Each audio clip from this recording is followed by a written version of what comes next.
살려주세요. 제발 살려주세요. LA 코리아타운의 낡은 아파트 복도의 한 여성의 절규가 메아리쳤습니다. 78세 윤희는 거의 맨발로 복도를 달리고 있었습니다. 그녀의 숨소리는 가빠왔고 뒤에서 들려오는 발걸음 소리에 온몸이 떨리고 있었습니다. 복도 끝에서 엘리베이터 문이 열렸습니다. 우연히 마주친 젊은 미국인이 윤희의 처참한 모습을 보고 망설임 없이 달려왔습니다. 그러나 그 순간 뒤에서 울려 퍼진 총성이 모든 것을 멈춰 세웠습니다. 이것은 단순한 노년 부부의 비극이 아니었습니다. 이것은 미국이라는 땅에서 40년을 버텨온 한 이민자의 마지막 선택이었고 아메리칸 드림이라는 이름으로 포장된 고독의 끝이었습니다. 사건의 주인공은 82세 박광호였습니다. 1984년 젊은 나이에 미국 땅을 밟은 그는 LA 다운타운에서 세탁소를 시작으로 하루 16시간씩 일했습니다. 리커스토어와 소매납품업까지 손을 뻗으며 쉼없이 달려왔습니다. 그의 손에 박힌 굳은 살만큼 통장의 숫자는 계속해서 늘어났습니다. 박광호에게 돈은 사랑의 다른 이름이었습니다. 가족에게 더 많은 것을 해줄 수 있다면, 더 좋은 집에서 살게 해줄 수 있다면 그것이 곧 사랑이라고 믿었습니다. 하지만 그가 벌어온 돈으로는 결국 사랑을 살 수 없었습니다. 90년대에 들어서면서 박광호의 사업은 더욱 번창했습니다. 그러나 아이들의 생일날에도 가족 행사에도 그는 가게를 지켜야 했습니다. 돈을 벌어오는 것이 곧 사랑이라는 그의 신념은 점점 가족들을 멀어지게 만들었습니다. 아내는 참다 못해 한국으로 돌아갔습니다. 당신은 가족이 아니라 돈만 본다는 말을 남기고 떠난 그 뒷모습을 박광호는 평생 잊을 수 없었습니다. 성인이 된 자녀들도 하나둘 아버지 곁을 떠났습니다. 그렇게 홀로 남은 박광호 앞에 윤희가 나타났습니다. 그들이 처음 만난 건 1년 전 가을이었습니다. 코리아타운 커뮤니티 센터에서 열린 바자회는 여느 때와 다름없이 북적거렸습니다. 보청기 배터리, 한글로 쓰인 건강 소책자, 그리고 각종 보험 고지서를 들고 헤매는 노인들의 모습이 여기저기 보였습니다. 박광호도 그 중 한 명이었습니다. 이 서류가 뭔 소리인지 모르겠어요. 옆에서 들려온 목소리에 박광호가 고개를 돌렸습니다. 윤이었습니다. 그녀는 보험회사에서 온 EOB 서류를 들고 당황해하고 있었습니다. 박광호는 주저없이 다가갔습니다. 저도 그런 것 때문에 고생 많이 해요. 같이 보시죠. 두 사람은 그렇게 만났습니다. 서로의 고독을 아는 사람끼리, 같은 언어의 벽 앞에서 서 있는 사람끼리 자연스럽게 가까워졌습니다. 번역 앱을 함께 사용하고 병원 안내문을 함께 해석하면서 친분을 쌓아갔습니다. 몇 달 후 박광호는 윤희에게 함께 살 것을 제안했습니다. 둘 다 혼자였고 둘 다 외로웠습니다. 윤희는 오랜 고민 끝에 고개를 끄덕였습니다. 동거 초기는 따뜻했습니다. 박광호는 윤희를 위해 정성스럽게 식사를 준비했고 윤희는 박광호의 옷을 정리하고 집안을 깔끔하게 돌봤습니다. 두 사람이 함께 앉아 저녁을 먹는 작은 식탁은 오랜만에 느끼는 가정의 온기로 가득했습니다. 하지만 박광호에게는 평생 굳어진 습관이 있었습니다. 매일 저녁 그는 가계부를 정리하며 영수증과 현금 출납을 꼼꼼히 점검했습니다. 모든 지출을 기록하고 모든 수입을 관리하는 것이 그의 일상이었습니다. 돈으로 사랑을 표현해온 그에게 경제적 관리는 가장 중요한 책임이었습니다. 문제는 함께 산 지 3달 후에 터졌습니다. 보험회사에서 온 EOB 서류를 받은 박광호는 나러빌이라고 크게 쓰인 문구를 보지 못했습니다. 대신 그는 복잡한 영문 표기와 숫자들만 보고 이것을 미지급 의료비 청구서로 오해했습니다. 윤희는 조용히 설명하려 했습니다. 아니에요. 이건 단순한 설명서라고 봉사자가 그랬어요. 봉사자가 뭘 안다고? 내가 40년 동안 이런 일 겪어봐서 아는데. 박광호의 체면이 상처받았습니다. 자신이 이해하지 못하는 서류 때문에 윤희 앞에서 무능해 보인다고 생각했습니다. 그는 화를 내며 방으로 들어가 버렸고 윤희는 홀로 식탁에 앉아 식어가는 저녁을 바라봤습니다. 그날 밤 윤희는 서랍 깊숙한 곳에서 한국행 오픈 티켓을 꺼내보았습니다. 아직 날짜를 정하지 않은 그 티켓은 그녀만의 작은 탈출구였습니다. 주일 오후 교회 친교실은 따뜻한 커피 향과 케이크 냄새로 가득했습니다. 두 분 요즘 어떻게 지내세요? 함께 사시니까 외롭지 않으시죠? 권사님의 친절한 목소리였습니다. 박광호는 어색하게 미소를 지으며 고개를 끄덕였습니다. 윤희도 정중하게 인사했습니다. 교회 사람들은 표면적으로는 따뜻했습니다. 케이크를 나눠주고 안부를 묻고 겨울용 외투까지 챙겨주었습니다. 하지만 박광호와 윤희가 자리를 비운 사이 대화의 톤은 달라졌습니다. 그래도 저 나이에 동거는 좀 그래. 요즘 젊은 사람들도 아니고 말이야. 교회에서 그런 얘기하면 안 돼요. 두 분 다 외로우셨을 텐데. 그래도 체면이라는 게 있잖아요.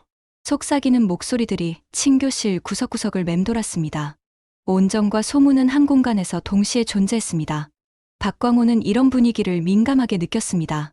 40년 동안 이 공동체에서 살아오면서 그는 체면과 평판이 얼마나 중요한지 뼈저리게 알고 있었습니다. 귀가 후 박광호는 이런 불편함이 토로했습니다. 윤희는 조용히 듣고 있었습니다. 그녀도 그 시선들을 느꼈지만 박광호와는 다르게 받아들이고 있었습니다. 우리가 뭘 잘못했나요? 외로운 사람끼리 서로 돌보며 사는 게 죄인가요? 그게 문제가 아니야. 사람들 입에 오르내리는 게 문제라고. 그날 밤 윤희는 조용히 서랍을 열고 한국행 오픈 티켓을 꺼내보았습니다. 아직 날짜를 정하지 않은 그 티켓을 책상 위에 놓고 오래 바라봤습니다. 한 달 후 더 큰 문제가 터졌습니다. 아파트 임대 갱신 통지서가 도착했습니다. 박광호는 복잡한 영문 서류를 받아보며 눈을 찌푸렸습니다. 임대료 인상률, 갱신 조건, 벌금 조항들이 빼곡히 적혀 있었지만 그는 전체 내용을 제대로 파악하지 못했습니다. 특히 Late Payment Fee라는 문구를 보고 박광호는 크게 당황했습니다. 그는 이것을 현재 밀린 벌금이 있다는 의미로 오해했습니다. 실제로는 앞으로 늦게 낼 경우의 벌금 규정을 설명하는 조항이었지만 그는 그 차이를 구분하지 못했습니다. 이게 무슨 소리야? 우리가 벌금을 내야 한다고?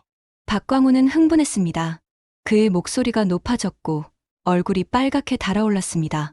윤희는 차분하게 설명하려 했습니다. 같이 상담받으러 가요. 커뮤니티 센터에서 무료로 도와준다고 했어요. 창피하게 만들지 마. 내가 40년 동안 이런 일도 처리 못 해본 줄 알아? 박광호의 자존심이 무너졌습니다. 언어의 벽 앞에서 느끼는 무력감, 체면이 구겨지는 치욕감, 그리고 윤희 앞에서 무능해 보인다는 두려움이 모두 분노로 표출되었습니다. 그날 저녁 박광호는 혼자 술을 마셨습니다. 윤희는 일찍 방으로 들어가 버렸고 거실에는 무거운 침묵만 흘렀습니다. 윤희는 침대에 누워 천장을 바라보며 생각했습니다. 남편을 간병하던 시절이 떠올랐습니다. 그때도 이런 무력감을 느꼈었습니다. 사랑하는 사람이 점점 변해가는 모습을 지켜봐야 하는 고통, 도움을 주려 해도 거부당하는 절망감. 나는 또다시 같은 함정에 빠진 걸까? 윤희는 책상 위에 오픈 티켓을 바라봤습니다. 그 티켓은 더 이상 단순한 종이가 아니었습니다. 그것은 그녀의 마지막 존엄이었고 스스로를 구원할 수 있는 유일한 선택이었습니다. 박광호는 잠들지 못하고 거실 소파에 앉아 있었습니다. 손에는 낡은 흑백 가족 사진이 들려 있었습니다. 1995년 딸의 대학 졸업식 날 찍은 사진이었습니다. 그날도 박광호는 가게를 닫지 못했습니다. 아빠, 나 졸업식인데 안 올 거야? 전화 너머 딸의 목소리에는 더 이상 기대도 실망도 없었습니다. 그저 확인하는 어조였습니다. 미안하다. 오늘 큰 주문이 들어와서 다음에 좋은데 데려갈게. 됐어요. 엄마랑 갈게요. 그렇게 또 하나의 순간을 놓쳤습니다. 박광호에게는 가게가 전부였습니다. 세탁소에서 시작해 리코 스토어, 그리고 소매 납품업까지 손을 뻗은 그의 사업은 하루 16시간의 노동을 요구했습니다. 아이들의 생일, 결혼기념일, 가족 여행, 모든 것이 사업 앞에서 뒤로 밀렸습니다. 돈을 벌어다 주는 게 사랑이야. 너희들이 원하는 건 다 해줄 수 있잖아. 박광호는 진심으로 그렇게 믿었습니다. 더 좋은 집, 더 좋은 학교, 더 많은 용돈. 그것이 아버지로서 해줄 수 있는 최고의 사랑이라고 생각했습니다. 하지만 가족들은 달랐습니다. 아내는 점점 지쳐갔고 결국 한국으로 돌아갔습니다. 아이들이 모두 대학을 졸업하고 독립한 후였습니다. 그녀가 공항으로 떠나는 날, 박광호는 가게에 있었습니다. 중요한 거래처와의 약속이 있다는 이유였습니다. 성인이 된 자녀들도 하나둘 아버지 곁을 떠났습니다. 아들은 뉴욕으로, 딸은 시애틀로 갔습니다. 명절에도 생일에도 연락은 점점 줄어들었습니다. 박광호는 소파에서 일어나 서랍을 열었습니다. 가장 안쪽에 보관된 편지가 있었습니다. 3년 전 딸이 보낸 마지막 편지였습니다. 아버지, 더 이상 우리를 간섭하지 말아주세요. 아버지가 우리를 위해 희생했다고 하지만 우리가 원한 건 돈이 아니라 아버지였어요. 이제 너무 늦었어요. 우리는 각자의 인생을 살고 있고 아버지도 그렇게 하세요. 편지를 다시 접어 넣은 박광호는 휴대폰을 들었습니다. 딸의 번호를 눌렀습니다. 신호음만 길게 울렸습니다. 1번, 2번, 3번. 받지 않았습니다. 자동 음성 메시지만 흘러나왔습니다. 박광호는 전화를 끊고 깊은 한숨을 내쉬었습니다. 며칠 후 또 다른 문제가 생겼습니다. 식사 시간이 불규칙한 그는 종종 혈압약 복용을 건너뛰었습니다. 며칠 후 새벽, 어지럼증으로 화장실에서 넘어질 뻔했습니다. 혈압이 급상승한 것이었습니다. 윤희가 걱정스럽게 물었습니다. 병원에 가보세요. 아니면 약사에게 물어보든지요. 박광호는 여전히 도움을 요청하는 것을 거부했습니다. 40년 동안 모든 것을 혼자 해결해온 그에게 다른 사람의 도움을 받는다는 것은 무능함을 인정하는 일이었습니다. 그날 밤, 박광호는 거울 속 자신을 바라봤습니다. 82세의 늙은 얼굴, 구부정한 어깨, 그리고 깊이 패인 주름들. 40년 전 미국에 도착했을 때의 젊은 모습은 온데간데 없었습니다. 그때는 꿈이 있었습니다. 성공해서 가족을 행복하게 만들겠다는 꿈, 아메리칸 드림을 반드시 이루겠다는 꿈. 하지만 지금 그 꿈의 끝에서 그는 혼자 서 있었습니다. 윤희마저 떠나간다면. 그 생각이 박광호의 가슴을 짓눌렀습니다. 가족도 친구도 이제는 윤희마저 잃는다면 정말 아무도 남지 않을 것이었습니다. 그 두려움은 점점 통제욕으로 변해갔습니다. 윤희의 외출을 체크하고 전화통화를 눈치 보고 작은 일에도 간섭하기 시작했습니다. 사랑이라고 믿었던 것들이 실은 통제였고 보호라고 생각했던 것들이 실은 소유욕이었다는 것을 박광호는 깨닫지 못했습니다. 서랍 속 가족 사진을 다시 꺼내 본 박광호의 눈가에 눈물이 맺혔습니다. 사진 속 환한 미소와 현재의 쓸쓸한 현실 사이에는 돌이킬 수 없는 강이 흐르고 있었습니다. 봄이 왔지만 두 사람 사이에는 겨울이 계속되고 있었습니다. 박광호의 통제는 점점 심해졌습니다. 윤희가 교회 봉사를 나가려 하면 어디 가느냐고 물었고 이웃과 인사를 나누면 뭘 그렇게 오래 얘기하느냐고 신경을 썼습니다. 40년 동안 모든 것을 자신의 방식대로 관리해온 그에게 윤희도 관리해야 할 대상 중 하나였습니다. 윤희는 점점 숨이 막혔습니다. 남편을 간병하던 시절의 기억이 되살아났습니다. 사랑하는 사람이 병들어가면서 점점 통제적으로 변해가던 그 시절, 자신의 선택권이 하나씩 사라져가던 그 고통이 다시 시작되고 있었습니다. 어느 날 저녁, 윤희는 박광호에게 한국행 오픈 티켓을 샀다고 고백했습니다. 날짜는 아직 정하지 않았지만 대화가 되지 않으면 떠나겠다는 마지막 경고였습니다. 박광호는 당황했습니다. 뭐가 문제냐고, 자신이 뭘 잘못했느냐고 물었습니다. 집도 있고 먹을 것도 있고 돈 걱정도 없는데 왜 떠나려 하느냐고 따졌습니다. 그녀가 원하는 것은 존엄한 노년이었습니다. 대화가 통하고 자신의 선택이 존중받는 그런 삶이었습니다. 돈으로 살 수 없는 것들이었습니다. 박광호에게는 충격이었습니다. 평생 돈이 곧 사랑이라고 믿어왔는데 그 모든 것이 부정당하는 순간이었습니다. 경제적으로 제공하는 것이 보호라고 생각했는데 그것이 오히려 구속이라는 말을 듣는 순간이었습니다. 윤희는 마지막으로 말했습니다. 그건 당신만의 선택이지. 우리가 함께한 선택이 아니잖아. 그 말이 박광호의 가슴을 찔렀습니다. 우리라고 생각했던 것이 사실은 나였다는 것, 윤희를 자신의 일부로 여겼던 것이 얼마나 일방적이었는지 깨닫는 순간이었습니다. 박광호는 변화를 요구받았지만 82세의 그에게 40년 동안 굳어진 신념을 바꾸는 것은 자신을 송두리째 부정하는 일처럼 느껴졌습니다. 그는 분노와 함께 깊은 두려움을 느꼈습니다. 윤희마저 잃는다면 정말 아무도 남지 않을 것이라는 공포였습니다. 며칠 후 작은 불씨가 생겼습니다. 현금 인출 내역을 두고 벌어진 사소한 다툼이었습니다. 박광호는 모든 지출을 관리하려 했고 윤희는 자신의 돈을 자유롭게 쓸 권리를 주장했습니다. 이런 작은 갈등들이 쌓여가면서 두 사람 사이의 간격은 점점 벌어졌습니다. 박광호는 통제로 사랑을 표현하려 했고 윤희는 자유를 통해 존엄을 지키려 했습니다. 그날 밤 두 사람은 각자의 방에서 잠들지 못했습니다. 박광호는 천장을 바라보며 윤희가 떠나간 후의 정막을 상상했습니다. 40년 동안 쌓아온 모든 것이 무너지는 느낌이었습니다. 윤희는 창밖을 바라보며 자유로운 노년과 안정적인 현재 사이에서 고민했습니다. 하지만 그녀의 마음은 이미 기울어져 있었습니다. 더 이상 과거의 자신으로 돌아갈 수는 없었습니다. 마지막 경고선이 그어졌습니다. 이제 선택만 남았습니다. 하지만 두 사람이 원하는 선택은 너무 달랐습니다. 그날은 평범한 화요일 오후였습니다. 사소한 일에서 시작되었습니다. 박광호가 현금 출납을 정리하던 중 윤희가 인출한 50달러에 대해 물었습니다. 윤희는 교회 바자회의 기부금이라고 설명했지만 박광호는 미리 상의하지 않았다며 불편해했습니다. 동시에 우편함에서 가져온 임대료 인상 통지서가 또 다른 불씨가 되었습니다. 박광호는 여전히 벌금 조항을 제대로 이해하지 못한 채 흥분했습니다. 지난번과 같은 패턴이 반복되고 있었습니다. 갈등은 점점 확대되었습니다. 돈 관리 문제에서 시작된 다툼이 생활 방식의 차이로, 그리고 관계의 본질적 문제로 번져갔습니다. 박광호는 모든 것을 통제하려 했고, 윤희는 그 통제에서 벗어나려 했습니다. 오후 4시 결정적인 순간이 찾아왔습니다. 지금 어디 가는 거야? 내가 허락했어. 박광호가 윤희의 외출 계획에 대해 캐묻기 시작했을 때 윤희는 더 이상 참을 수 없었습니다. 그녀는 가방을 들고 현관으로 향했습니다. 이제 그만합시다. 난 한국으로 돌아가겠어요. 조용하지만 단호한 목소리였습니다. 박광호는 순간 멍해졌습니다. 지금까지 수없이 들었던 경고와는 다른 무게감이 있었습니다. 이번에는 진짜였습니다. 뭐라고? 지금 무슨 소리 하는 거야? 박광호가 윤희를 붙잡으려 했지만 그녀는 이미 문을 열고 있었습니다.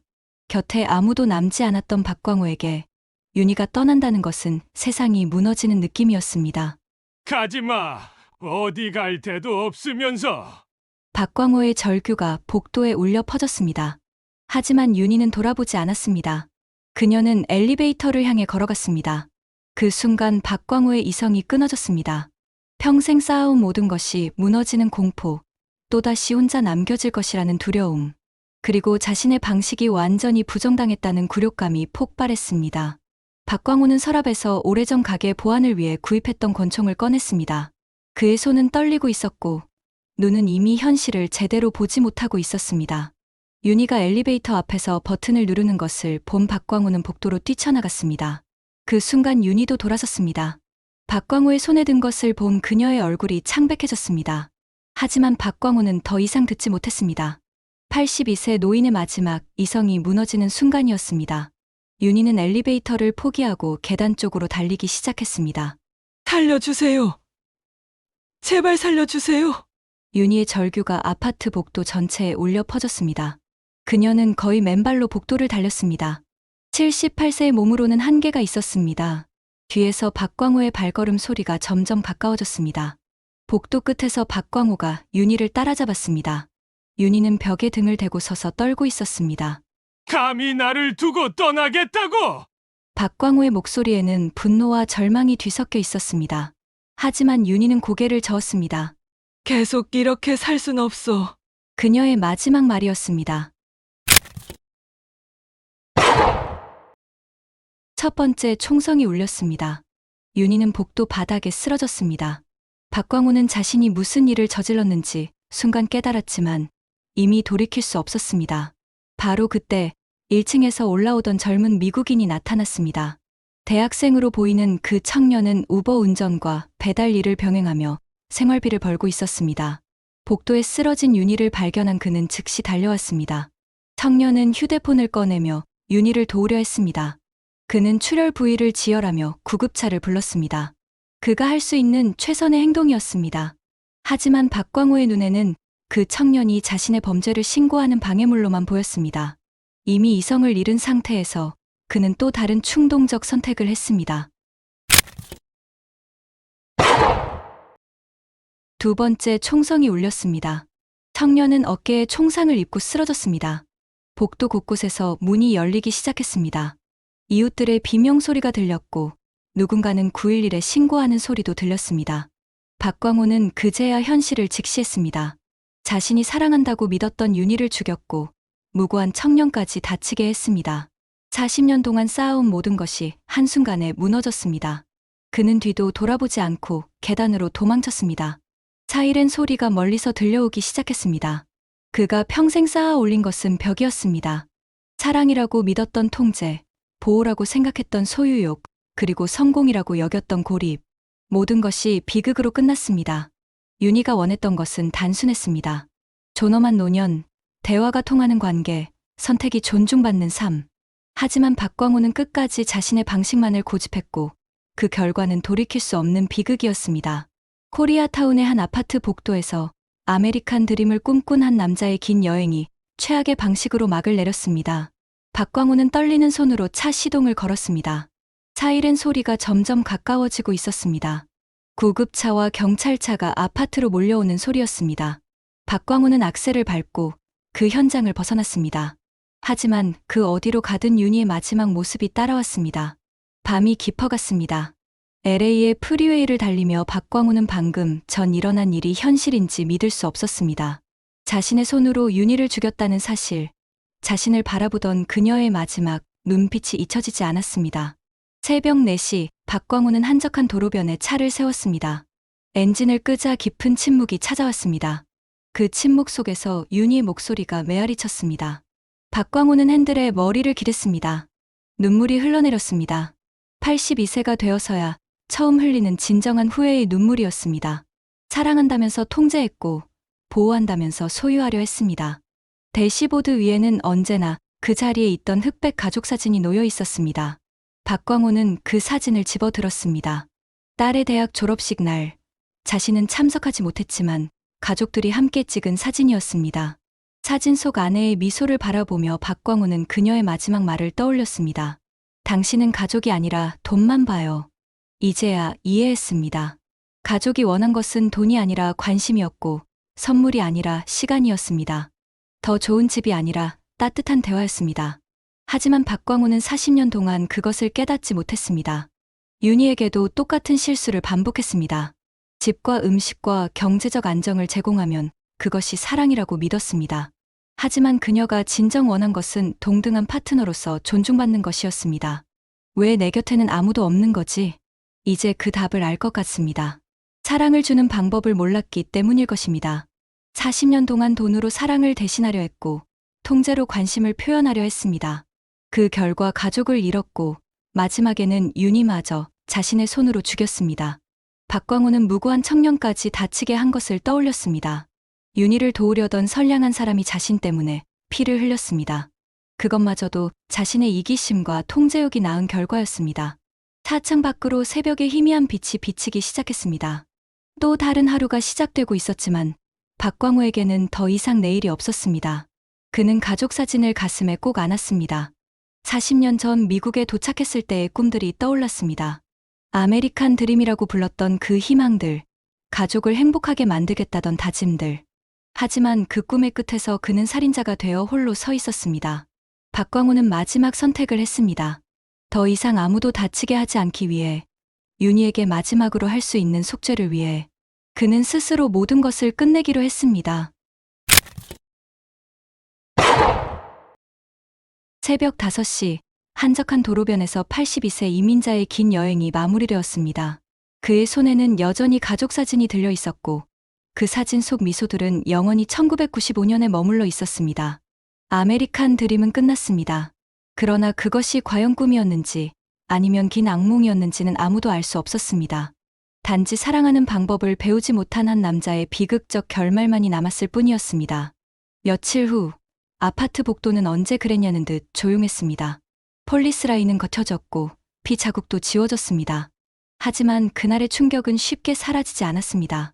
이웃들은 복도를 지날 때마다 그 순간을 떠올렸고 윤희를 도우려던 젊은 청년의 용기를 기억했습니다. 코리아타운의 한 교회에서 작은 추도식이 열렸습니다. 몇 개의 촛불과 서로 다른 언어로 적힌 메모들이 놓여 있었습니다. 이 사건은 한인 이민 사회에 큰 파장을 일으켰습니다.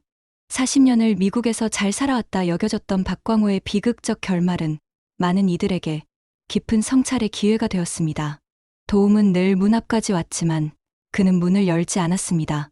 언어의 벽에 부딪힐 때마다 커뮤니티의 도움을 거부했고 체면을 지키려다 더 큰 것을 잃었습니다.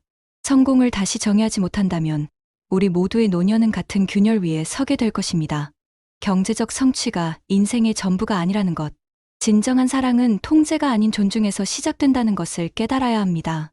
이민 1세대의 희생과 노고는 존중받아야 합니다. 하지만 그 희생이 가족과의 소통을 대신할 수는 없고 경제적 안정이 정서적 유대를 보장하지는 않습니다. 우리의 성찰은 이제 시작되어야 합니다. 나이 들어가는 모든 이들이 존엄을 지키며 사랑받을 수 있는 사회, 도움을 요청하는 것이 부끄럽지 않은 공동체를 만들어가야 합니다. 오늘 이야기는 어떠셨나요? 여러분의 생각이 정말 궁금해요. 댓글로 알려주세요. 구독과 좋아요는 컨텐츠 제작에 큰 힘이 되는 거 아시죠? 오늘도 함께해 주셔서 진심으로 감사합니다. 따뜻한 인생 스토리였습니다.